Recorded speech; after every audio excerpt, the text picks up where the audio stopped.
Turkey's infrastructure renewal continues apace, despite 2016's political upheaval. In 2015, the Turkish government invested $30 billion in construction, with the total value of projects scheduled through to 2023 worth over $100 billion. Joining me is project finance expert Professor Dr. Ercüment Erdem. What are some of the most interesting projects happening in Turkey at the moment? We have many interesting projects, but let me give you only 3 examples.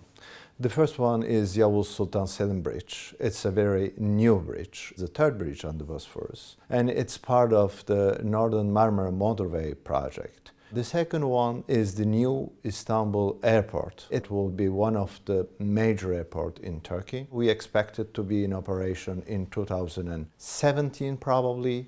My third example is Osman Gazi Bridge. It crosses Izmit Bay and is part of the Izmir-Istanbul motorway project. It reduces more than 50% the distance between Istanbul and Izmir. It's in operation since 2016 and it costs $1.1 billion. It was a major project for Turkey. What are the laws governing PPP projects in Turkey? We have 2 sets of rules. The first one is the PPP law. We call it PPP law, but in fact it's a law with respect of the healthcare facilities. PPP's projects are very important for Turkey, in particular for healthcare facilities. So this is the first time that we have mentioned PPP project in the law. The second is the public tender law. It's a general law, but provides some guidance for the public tender and organize how they have to be structured with confidentiality, reliability, and many other main principles. How are these projects typically structured? These projects are typically structured as joint ventures in the form of joint stock companies. We have a long-standing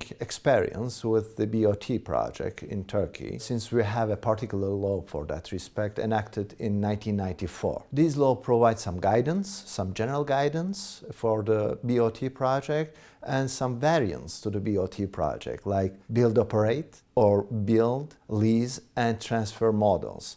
And what we are doing in practice in Turkey, we are using the model contract prepared by international institutions such as FIDIC or ICC. What unique risks do foreign companies need to be aware of when they're looking to invest in Turkey? Whatever risks are equivalently valid for foreign investor and Turkish investor. And the foreign investment is a top priority for Turkish government. But I would like to draw the attention of the investor mainly on 3 points. The first one is the management risk, how you manage the contract obligations and the project. There might be some failure for obtaining permits, environmental risk, and many other. The second one is the legal risk or limitation of liabilities, in particular force majeure, step-in rights, or public order issues. The third risk is the enforceability of security. As you may know, we are taking many securities for a project finance,